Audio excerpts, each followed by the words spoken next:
अगर अभी भी तुम्हारा खून नहीं खौला तो यह खून नहीं पानी है। दुश्मनों की गोलियों का हम सामना करेंगे, आजाद ही रहे हैं, आजाद ही रहेंगे।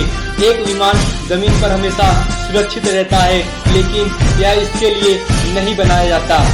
अंग्रेज अदालत में एक केस चल रहा था। उस लड़के का उम्र लगभग 15 वर्ष था। वह लड़का अंग्रेज अदालत को हिला रखा था। जज साहब ने पूछा, तुम्हारा नाम क्या है? लड़के ने जवाब दिया, आजाद। तुम्हारे पिता का क्या नाम है? लड़के ने जवाब दिया, आजादी। तुम्हारे घर कहाँ है? लड़के ने जवाब दिया, जेल। इस जवाब को सुनकर जज साहब को गुस्सा आ गया।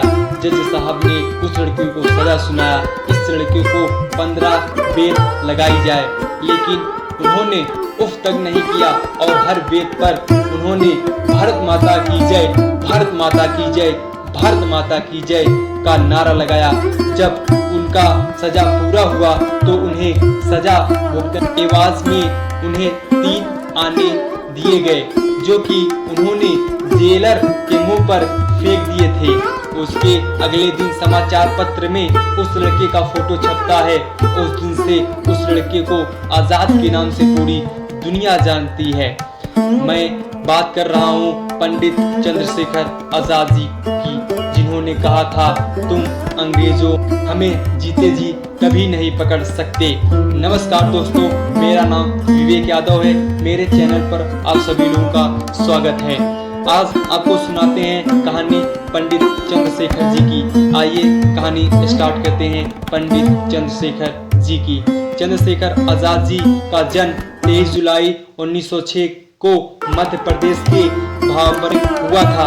मूल रूप से उनका परिवार उत्तर प्रदेश के उन्नाव जिले के बदरका गांव से था, लेकिन पिताजी की नौकरी जाने के कारण उन्हें अपने पैतृक गांव को छोड़कर मध्य प्रदेश के भाबरा जाना पड़ा।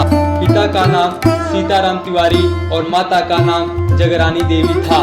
माताजी चाहती थी कि आजाद जी को संस्कृत का विद्वान बनाए, क्योंकि ये एक ब्राह्मण कुल में जन्म लिए थे, लेकिन आजाद की प्लानिंग थी आजादी। चंद्रशेखर तिवारी को आजाद का नाम। हालांकि जब अंग्रेज जज ने आजाद जी को 15 बेत की सजा दिया था, उसके बाद ही इनके नाम के साथ आजाद जुड़ चुका था।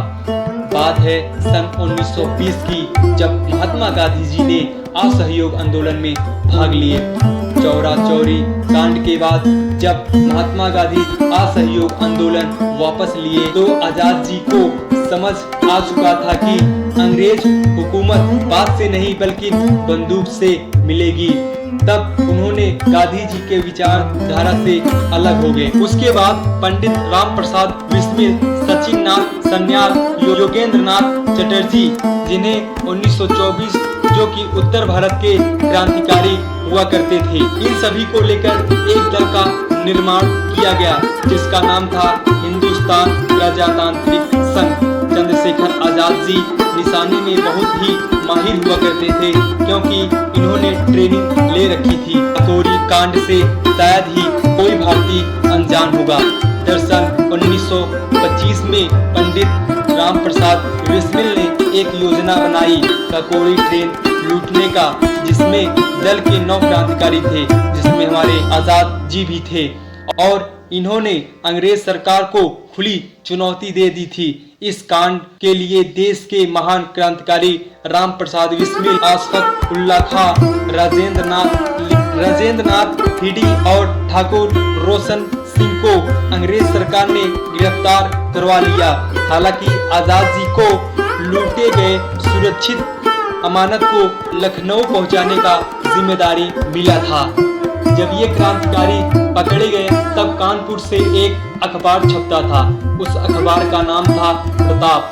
इसके एडिटर थे गणेश प्रसाद विद्यार्थी। इन्होंने अपने हेडलाइन का नाम रखा था भारत के नवरत्न गिरफ्तार। लेकिन कमाल की बात यह है कि हमेशा की तरह इस बार भी इन्होंने पुलिस को चकमा देकर वहां से सफलतापूर्वक निकल चुके थे, और इन्होंने ऐसे ही कई क्रांतियों में भाग लिए। सैंडर्स की हत्या और असेंबली में बम फोड़ना, दिल्ली असेंबली में बम फोड़ना।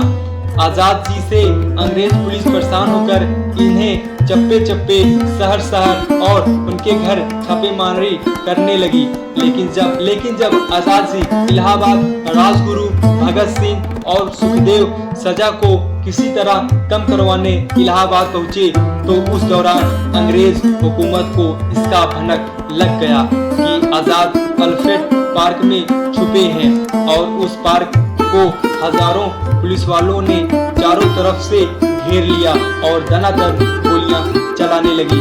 इस दौरान वे अकेले ही इन लोगों से मोर्चे लेते रहे। इसके दौरान इस लड़ाई के 20 मिनट तक अकेले अंग्रेजों का सामना करने के दौरान ये बुरी तरह से घायल हो गए। जब इन्हें मालूम हुआ कि उनके बंदूक में एक गोली बची है तब उन्हें याद आया अपनी वादा, दुश्मनों की गोलियों का हम सामना करेंगे, आजाद ही रहे हैं, आजाद ही रहेंगे। इन्होंने अपने आप को देश के लिए आजाद कर दिया। हम आजाद तो हो गए लेकिन हम आजाद को भूलते जा रहे हैं। ऐसे ही क्रांतिकारियों की वजह से आज हम आजाद हुए। आजाद जी को बारंबार प्रणाम।